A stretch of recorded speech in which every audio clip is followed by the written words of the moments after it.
Call me Returnees. This is Adrian S.E. Cook, and this is Returnees Sankofa. Ghana, one of the dirtiest countries in Africa? Let's talk about it. I recently talked about the sanitation problem in Ghana, particularly what we are seeing on some beaches and communities, along roadsides and around drainage areas.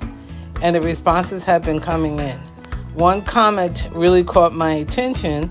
Someone said that Ghana is one of the dirtiest countries in Africa.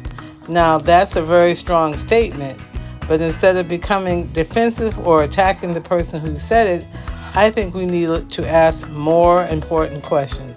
Why are people getting this impression of Ghana? Because Ghana is a beautiful country. We have incredible coastlines, mountains, waterfalls, forests, historic communities, beautiful new developments, and it's some of the most welcoming people you will ever meet. But we also have a sanitation problem that cannot be ignored. This isn't about insulting Ghana. I want to make that absolutely clear. Talking about Ghana's sanitation problems does not mean that you hate Ghana. Sometimes a loving country means being willing to talk about the things that need to change. If visitors are photographing piles of garbage, plastic-covered beaches, clogged drains, and communities where waste is being dumped improperly, we can't solve the problem simply by getting angry at the person holding the camera. We have to address what the camera is showing. Ghana's beaches should be a national treasure. This is particularly frustrating when you look at Ghana's coastline. Imagine what some of these beaches could become with proper sanitation, waste collection, public toilets, recycling, and regular maintenance. They could be major tourism destinations. They could support restaurants, hotels, local businesses, firemen, tour operators, and thousands of jobs. Instead, when garbage ends up on the beach or washing it through waterways, everyone loses. And sometimes the problem is bigger than the people living directly along the beach. Waste discarded inland can enter gutters, drains, and waterways and eventually make it towards the beach. That means this is not just a beach problem. It's a national waste problem. Where are the garbage cans? Here's another question. If we want people to stop throwing garbage on the ground, are we giving them enough alternatives? Where are the public garbage cans? Where are the reliable garbage collection services? Where are the recycling facilities? Where are the public sanitation facilities? And when those services exist, are they consistent and accessible? We absolutely need personal responsibility. People should not throw bottles, plastic bags, food containers, or household garbage into the street, gutters, lagoons, or ocean. But government, local authorities, and businesses also have responsibilities. You cannot build a clean country based solely on telling people don't litter. You need infrastructure to support that behavior. Education has to start early. I also believe environmental education needs to become a part of everyday life.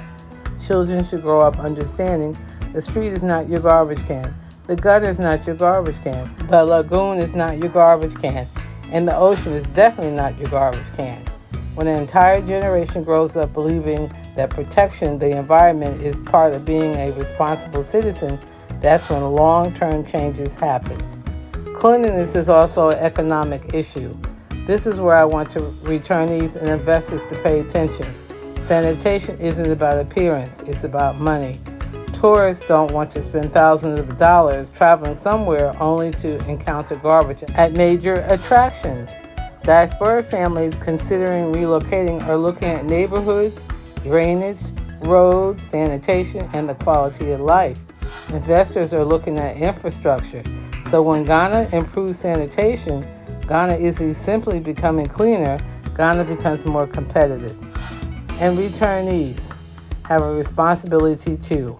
Those of us in the diaspora cannot simply point fingers. If we're moving to Ghana, building businesses, buying property, and becoming part of the communities, then we should also be asking, how can we become a part of the solution? Maybe that's supporting community cleanups. Maybe it's putting garbage bins outside our businesses. Maybe it's investing in recycling. Maybe it's creating waste management companies. Maybe it's educating without disrespecting. There may even be business opportunities hiding inside the problem. Plastic recycling, compositing, waste collection, turning recycled material into construction products could create jobs while helping clean communities. So is Ghana one of Africa's dirtiest countries? I'm not going to repeat someone else's opinion and automatically declare it a fact. But I also don't want us to become so defensive about Ghana that we refuse to acknowledge what is right in front of us. The better question is, does Ghana have a serious sanitation problem? I believe the answer is yes, and recognizing the problem doesn't diminish Ghana, ignoring it does.